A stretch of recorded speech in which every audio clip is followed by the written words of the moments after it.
Okay.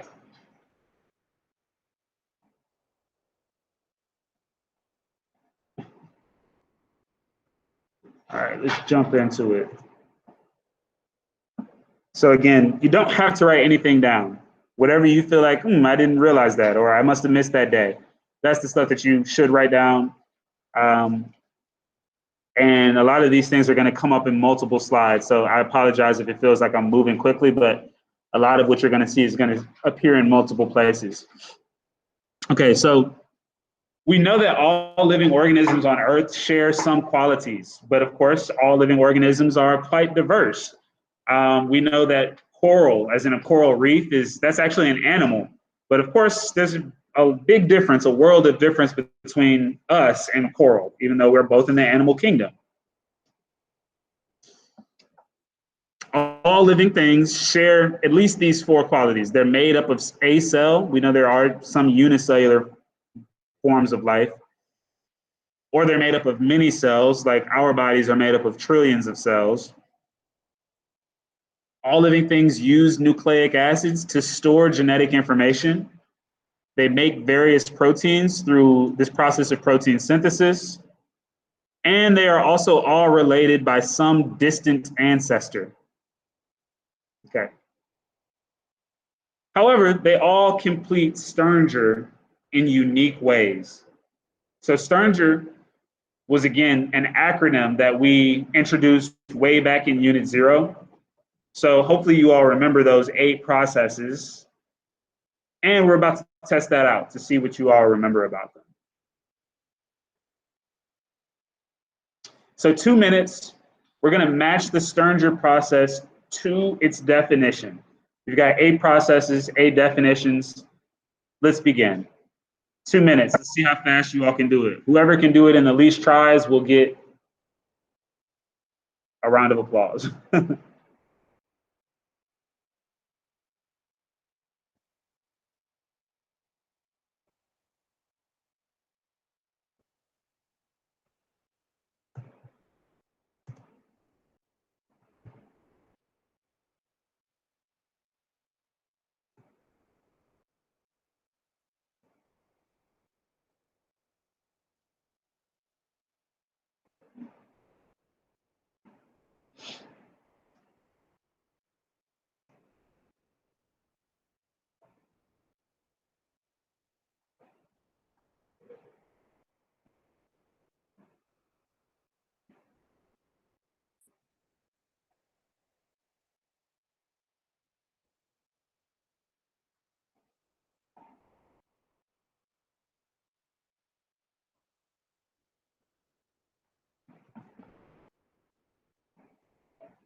All right, we've got 45 seconds left. 45 seconds.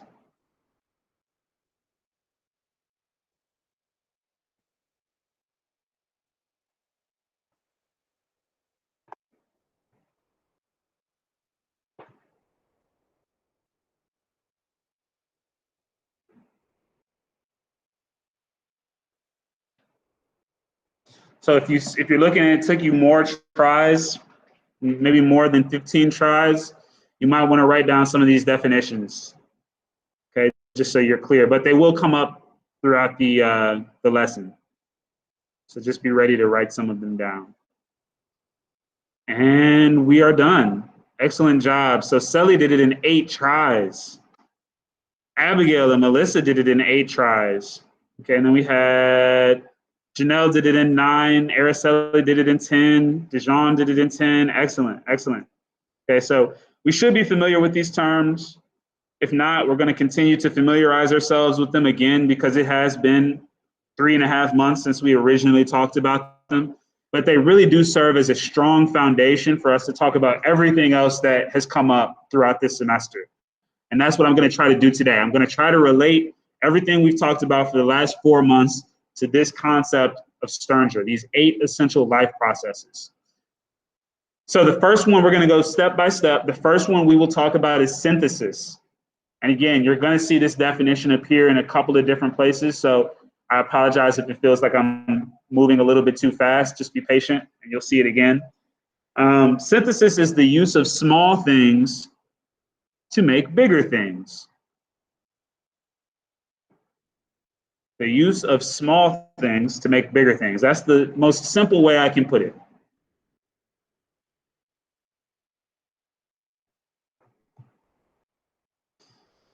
What I want to do after each of these slides, I'm going to ask you all to try to think of some examples that you can give me.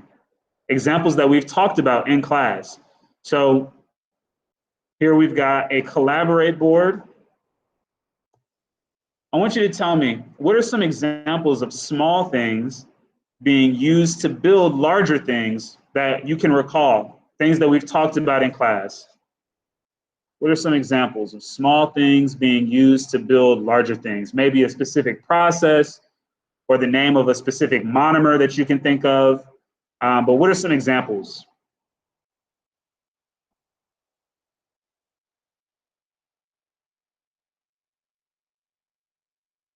Thank you, Sally.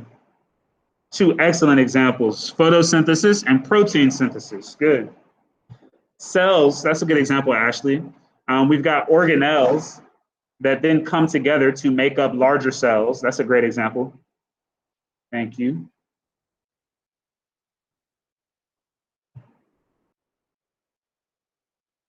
A nuclei, what do you mean by that, JT? Or several nuclei, I guess.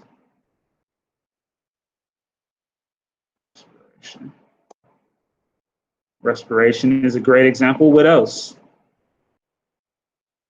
Amino acids, Melissa, thank you. That ties directly into Sally's point about protein synthesis. Chromosomes come together to maybe make up an individual.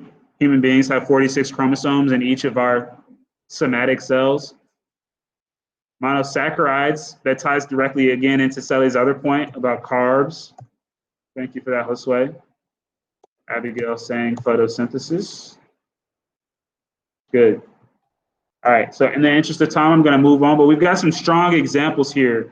And one example that is going to be really important for you all to remember as we approach this EOC exam is biological compounds. So organisms link together monomers to make polymers. A monomer is just a singular unit of something. A polymer is made up of many smaller units. So in this example, we've got 3 different types of monomers, a circle, a triangle, and a square. We happen to have 2 circles, right? When we link them together, we end up with 2 different polymers. There's polymer 1 on the left, that's circle, triangle, circle, square. And there's polymer 2 on the right, that's triangle, square, circle, circle. They're made up of the exact same thing, 2 circles, a triangle, and a square. However, these 2 polymers are different. Why are they considered different? Because they're in a different order. Thank you, Sally. So the order matters. What did I say is one of the themes of biology? It's a 3-word phrase. Blank determines blank. I used to say it a lot. Let's see. Sequence is maybe a synonym for one of the words that I'm thinking of, or it falls under the umbrella of one of the words I'm thinking of. Blank determines blank.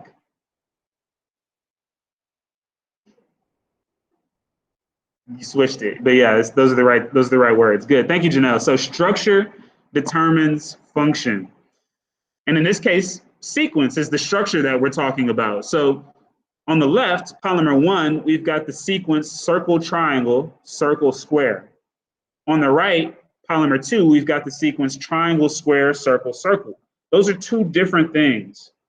Even though they're made up of the same exact monomers, the order, the sequence is what matters. That's what gives them their difference. Okay, so super important that we remember that, and structure determining function is a theme of biology. It doesn't matter what level of biology you're taking. This is an intro level course.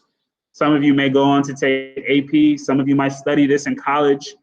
Doesn't matter. You're going to keep coming back to that. Structure determines function. Good. Okay, next we've got a 4-question quiz. It is all about the organic molecules. And you all will have 2 minutes to knock these 4 questions out.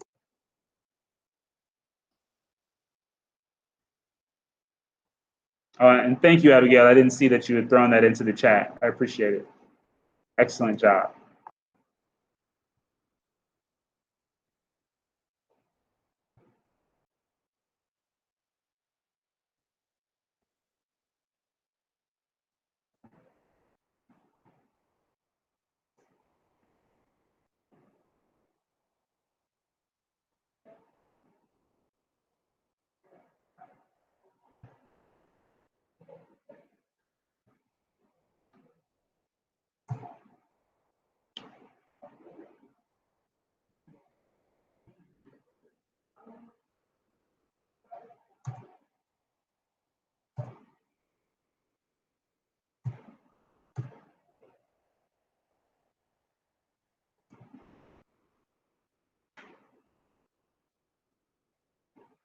Okay, we have 60 seconds remaining. 60 seconds.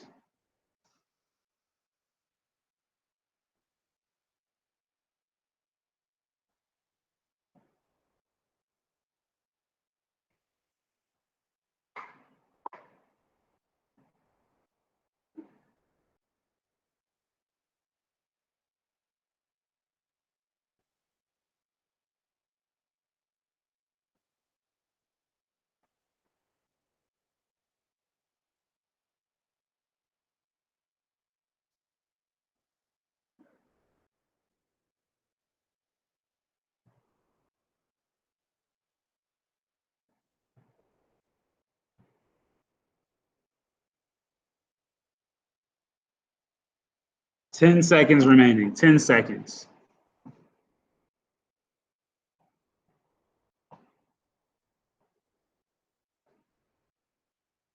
Okay, excellent. So shout out Abigail, Dijon, and Sally for getting perfect scores. Araceli, Janelle, JT, Josue, Melissa, Sayana. Excellent job for you all as well. 3 out of 4. So, excuse me. We really struggled with number 3, it looks like. I'm not sure if I can pull that up for you all. But number 3, I know your screen says time's up. If I can share the results, maybe you'll see it. I'm not sure. Okay. Anyway, number 3 says salivary amylase is an enzyme in humans that breaks down starches, which are made of glucose. Which substance would humans have difficulty digesting without this enzyme? So this was a little tricky because the question is asking about an enzyme, and we know that enzymes are what? Enzymes are proteins. But the question is not actually asking what is the enzyme. It's asking what does the enzyme help you break down? It says that the enzyme is breaking down a starch, which is made of glucose. And so if it's made of glucose, then what is it? It's got to be a carbohydrate. Good. So this was a little tricky just because it brought up an enzyme, and maybe you were thinking, I do see a lot of us said C. So a lot of us were thinking about the protein itself, the enzyme itself, but it was asking what does the enzyme help break down? So maybe if we weren't in a timed setting like this with 2 minutes, we would have gotten that one at a higher rate. But good job, everybody. Okay, so again, this is something that I'm not going to ask you to write down. In fact, I did ask you to write this down way back in Unit 1, probably in mid-January. But I want to show it to you again, just in case anybody wants to grab a picture of it, a screenshot. This is a great reference to have, especially if you're like, ooh, I was taking notes in a different notebook way back in January, and I don't know where that one is. You might want to take a picture of this. If you can remember this chart and start to apply it to Unit 2 when we talked about the cell, start to apply it to Unit 9 when we talked about the carbon cycle. If you can remember this chart and apply it to some other concepts, I guarantee you that's about 10% of the test, of the EOC.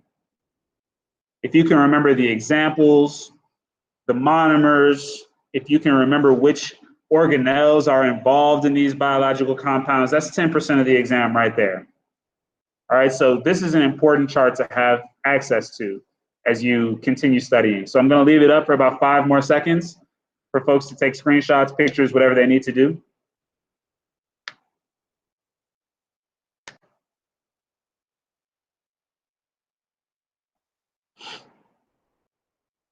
Okay.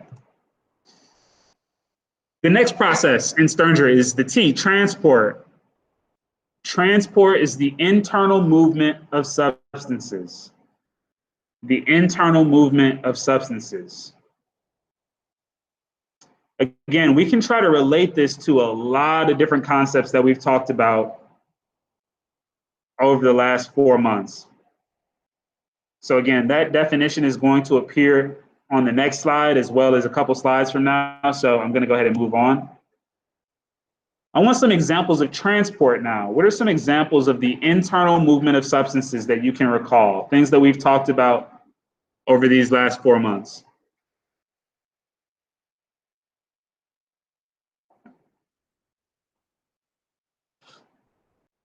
Translation, yeah. Translation involves a lot of different moving parts. The mRNA has to move through the ribosome. The ribosome has to grab amino acids from around the cell and link them together. So translation is a great example of movement. What else?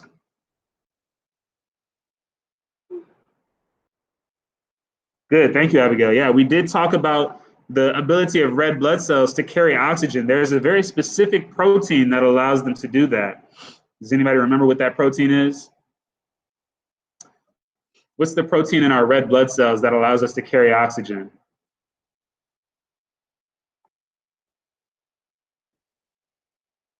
Got my eyes on the chat too, just in case anybody at home wants to answer. Good, thank you, Abigail. Hemoglobin, it's a great example. Active transport is a great example, and we're going to talk more about that. When we are using energy to transport things, and Janelle is actually low to high, but thank you for that contribution. DNA strands, good. Oh yeah, I see you did change it. Phototaxis, what's phototaxis, Sally? Good. Now, it's not necessary, it could be away from light too. So really it's just movement in response to light. We are moving in response to light. Good, thank you. Excellent, Josue. Yeah, contractile vacuoles remove excess water. That does come up with regulation, you're right. We're gonna talk about it today. So that's a great preview, thank you. Osmosis, what's that, Sally? Yeah, the movement of water. Eye spots, you definitely need eye spots for phototaxis. Thank you, JT. Good. Okay, so let's keep going. So again, transport is defined as the internal movement of substances. We've got a contractile vacuole right here. That's what Josue just mentioned. This cell actually has 2 of them. And then the cell on your right has a really long tail. What's that tail called? Does anybody remember? It's called a flagella. Good, thank you. Cilia are shorter and they kind of look like hair. It actually looks like this cell may have cilia as well.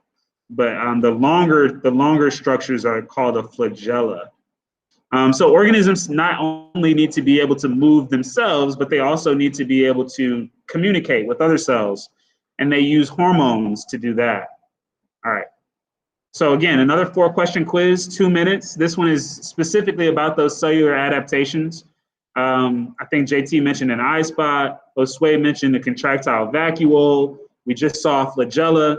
There are a couple more. So let's see what you all remember about these cellular adaptations.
All right, 45 seconds left.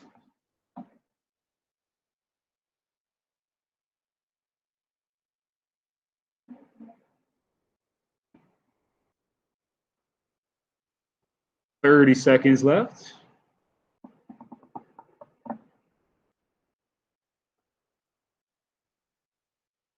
Paris, you still with us?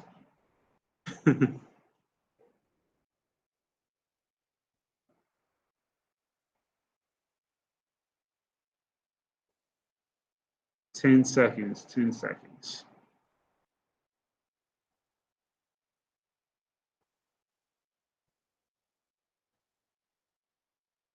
Okay, I'm going to share the results now. So it looks like we did really well. I want to congratulate Sally, Araceli, JT. Ooh, we had a lot of people. Josue, Dejan, Abigail, Melissa, Sayana. Everybody got 4 out of 4. And then Ashley, Lisa, and Janelle got 3 out of 4. Excellent job to you all as well. Looks like we struggled most with number 2. How do euglena and sperm cells use flagella? Maybe it was the wording of the answer choices that confused us a little bit, but the flagella is meant primarily for movement. So another word for that is just locomotion. Flagella is really used to kind of swim around in an aquatic environment. Number 3, I think, was our second hardest. What role does an eye spot play in a single-celled organism? One acronym that I learned in high school is KISS, K-I-S-S. Does anybody know what that stands for? Anybody ever heard of KISS? That stands for keep it simple, stupid. So in this case, an eye spot is exactly what it sounds like. All right, so don't overcomplicate things. If you don't have to, just keep it simple. An eye spot is literally there to sense the location of light. That's what our eyes do for us. That's what it does. That's what an eye spot does for a single-celled organism. So just keep it simple. All right. Again, I'm not going to give you as much time to write this down right now. This is a chart that we were introduced to in Unit 2. If you want to take a picture of it or a screenshot, I think that would be a great idea. This, for whatever reason, tends to be a standard that our students struggle with. So if you can just remember what these 5 cellular features do, I think that's 2 or 3 questions on the EOC exam that you'll be more successful on. So I'm going to leave this up for about 5 seconds for folks to take a picture or a screenshot, whatever they need to do.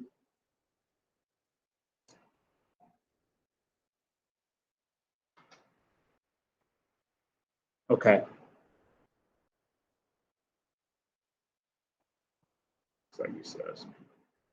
Okay. The third letter of STERNGRR is excretion. Excretion is the removal of non-essential nutrients and other wastes. Again, the definition is going to come up over the next couple of slides, so I'm going to move on. What examples of the removal of non-essential nutrients and wastes can we recall? What are some examples that we've discussed throughout biology?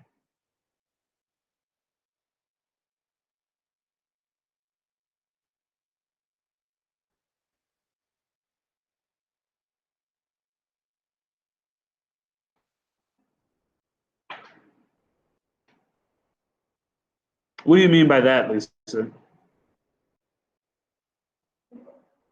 Chemicals? Okay, good. So unfortunately, we are removing those things from the earth, and it can be damaging to the earth. Humans and other organisms well, I guess other organisms don't use bathrooms, but they do get rid of their bodily waste. That's true. That's a big one, Abigail. Thank you. We breathe out carbon dioxide. Why do we breathe out carbon dioxide? Where is it coming from in our bodies? How are we creating it? Chat.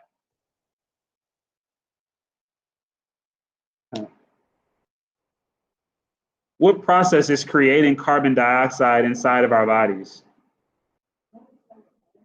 Yes, it does. Sally, yeah, you're right. It's the process that makes ATP, and it starts with an R that came from Abina. So what is that? Yes, good. Thank you, Josue. Cellular respiration. Respiration. That's what creates carbon dioxide inside of our bodies. What else? What other example? There's one more major example that I'm really trying to get at.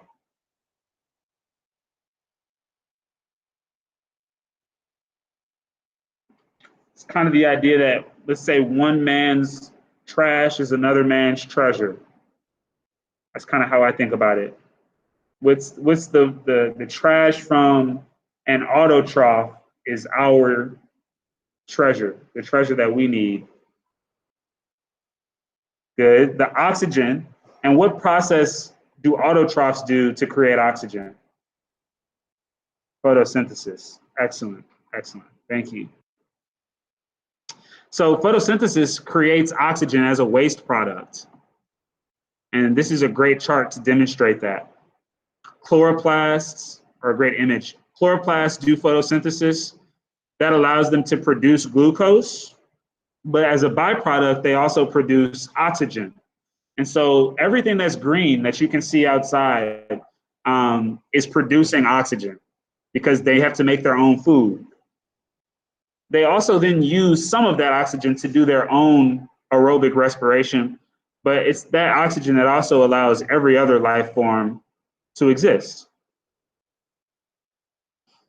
And then when organisms do respiration, they release carbon dioxide as a waste product. And that carbon dioxide is then used for photosynthesis. So we've got a beautiful cycle here.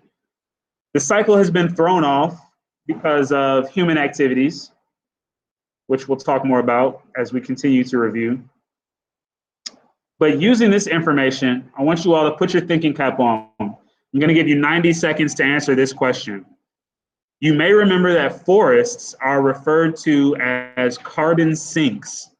Why do we refer to them in this way? We refer to forests as carbon sinks. Why? 90 seconds.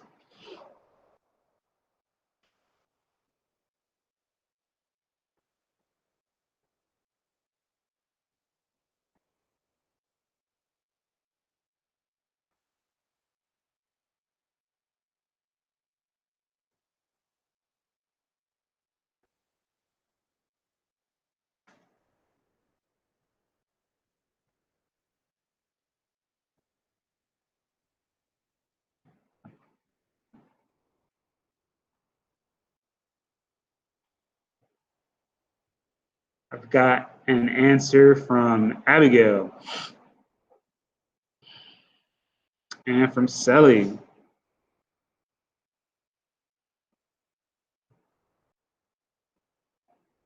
"30 seconds left. About. Got an answer from Dijon. Good.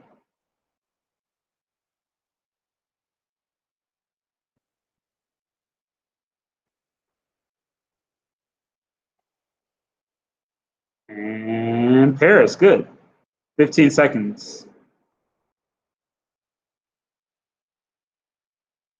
Thank you, Janelle. Am I missing anybody? Thank you, Josue.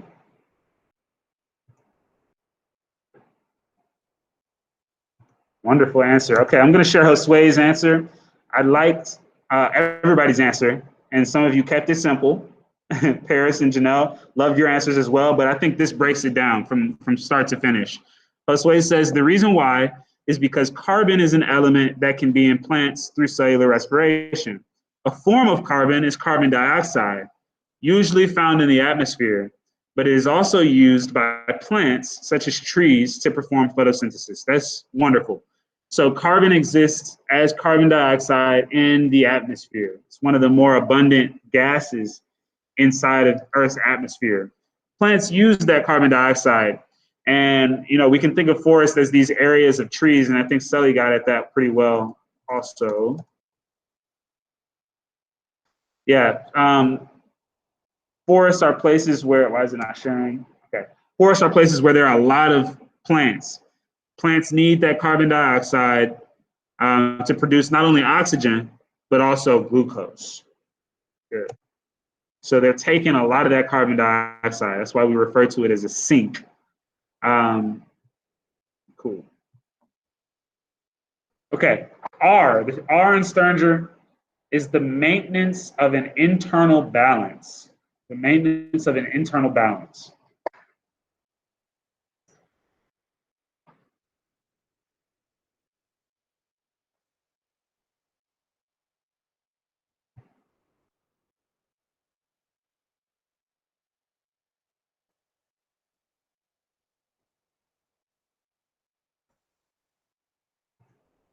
Okay. So what are some examples of regulation that we can think of? How do organisms maintain an internal balance? It's been a minute since I heard from some of you. Let's get some examples from, well, you know who you are. Homeostasis is a central word. Excellent. Thank you, Janelle. Cells that move things from areas of high concentration to low concentration. Sweating.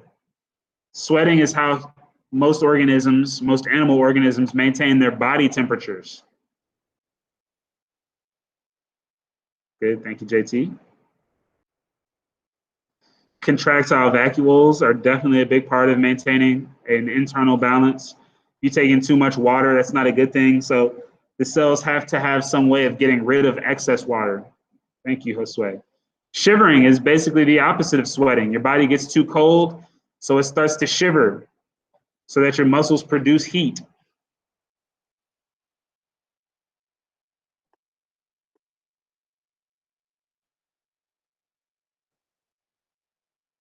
Anything else we can think of? I think this is a good start. So the one I really want to think a lot about, Janelle's word, homeostasis, and Sully's process, thinking about things moving from one concentration to another. Good. So what is this an image of on your screen? Okay, water is involved. Yeah, hydro. Yeah, that prefix hydro definitely means water. Good. What is this, the whole structure though, with the circles and the tails hanging from the circles? What is that?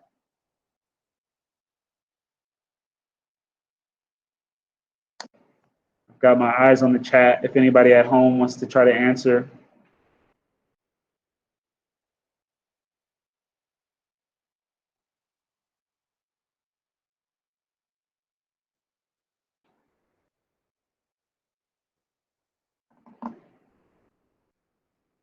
We don't remember what this is. So take a look at the sentence at the bottom. It says organisms need to have some control over how substances enter and exit their cells. So maybe that's the hint that we need. This is the cell membrane. Good. This is an image of the cell membrane. The cell membrane separates the outside of the cell, the extracellular space, from the inside of the cell, the intracellular space.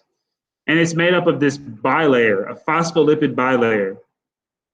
It's got a hydrophilic head. What does that word hydrophilic mean? It likes water. Good. It likes water. And then so hydrophobic means what? It doesn't like water. It has a fear of. It's hydrophobia, a fear of water. Okay, so this cell membrane has an internal region that faces inward that does not like water. The external region, those heads, those balls, they look like they do like water. They are hydrophilic. All right, so this is another good slide to have. We have seen this before in Unit 4. If you want to take a picture of this or a screenshot, it could be a good idea. These are the qualities of the cell membrane that make it so special. It's made up of 2 layers of lipids rather than just one. So that's why we refer to it as a bilayer. And the 2 layers, their tails face each other. The cell membrane is flexible and fluid. This is important because we don't want the cell membrane to be so rigid that things can't penetrate it or that things cannot move around throughout it. The cell membrane is a mosaic, which means it has a lot of substances embedded inside of it. And it is also selectively permeable. It allows only certain things in and out of the cell.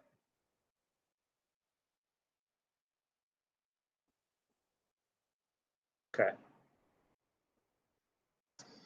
Another 4-question quiz, 2 minutes.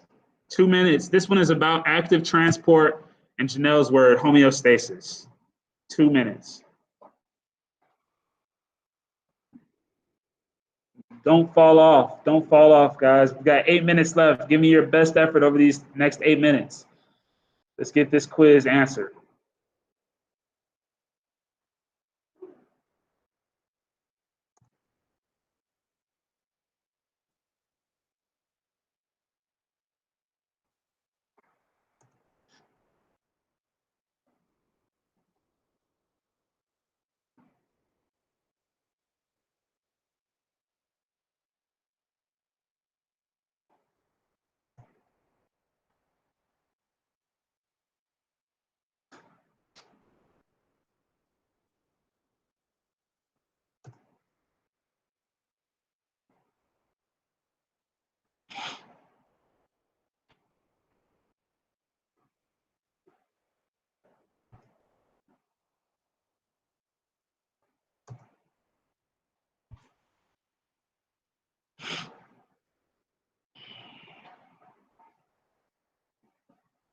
Okay, we've got about 45 seconds left. 45 seconds left.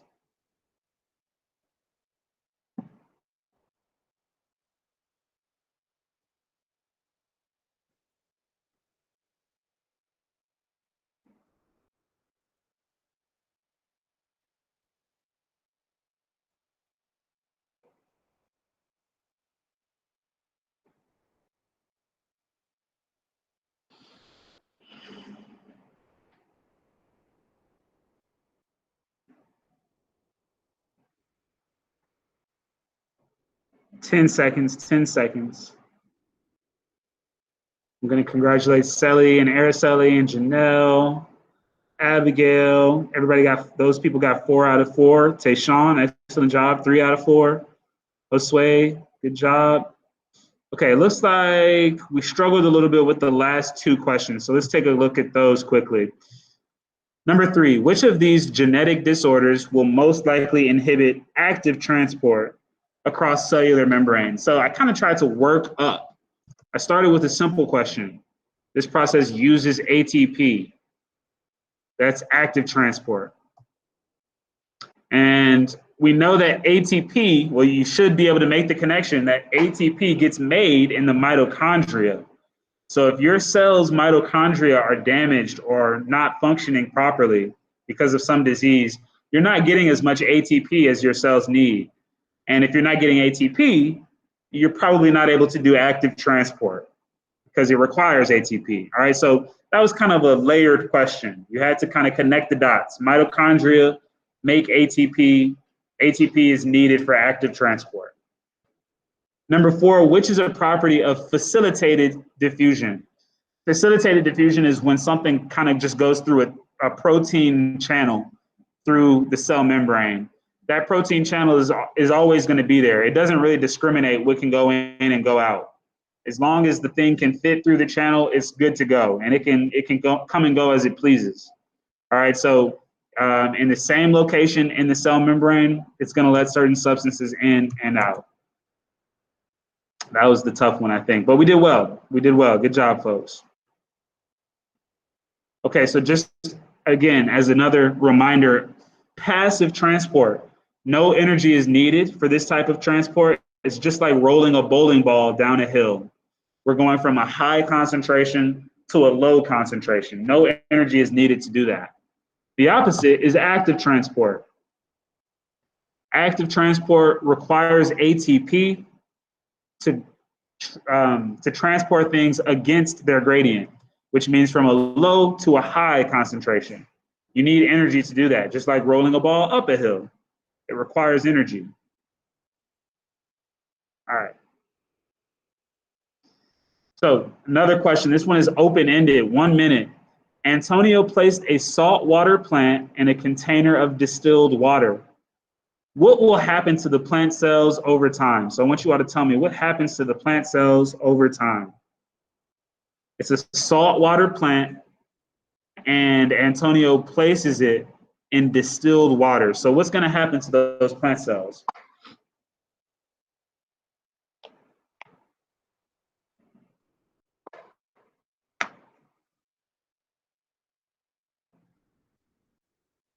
"40 seconds." Got an answer from Paris. Thank you, Paris. Thank you, Janelle.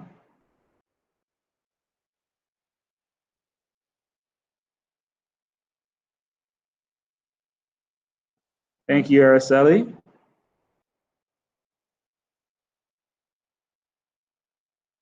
Thank you, Lisa. Thank you, Abigail. 5 seconds left. Thank you, Sally. Good, all right. Now, many of you said that the plant cells will die. That's probably true, but we really want to think about why they will die. JT says that the plant cells will absorb and swell up. Sally said the same thing, basically. Janelle said it. Abigail said it. This is all true. So think about it a little bit. The distilled water is basically 100% water. It's pure. But these plants are used to being in salt water, where the concentration of water is lower. So what's going to happen is that the water is going to flow into the plant cells, and they could eventually burst.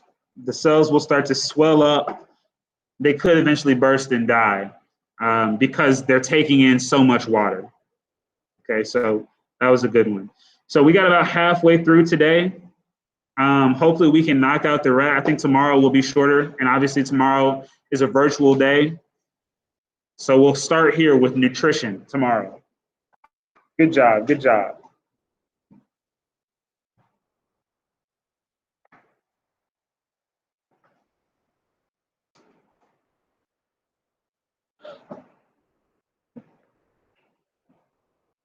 Thank you, Melissa.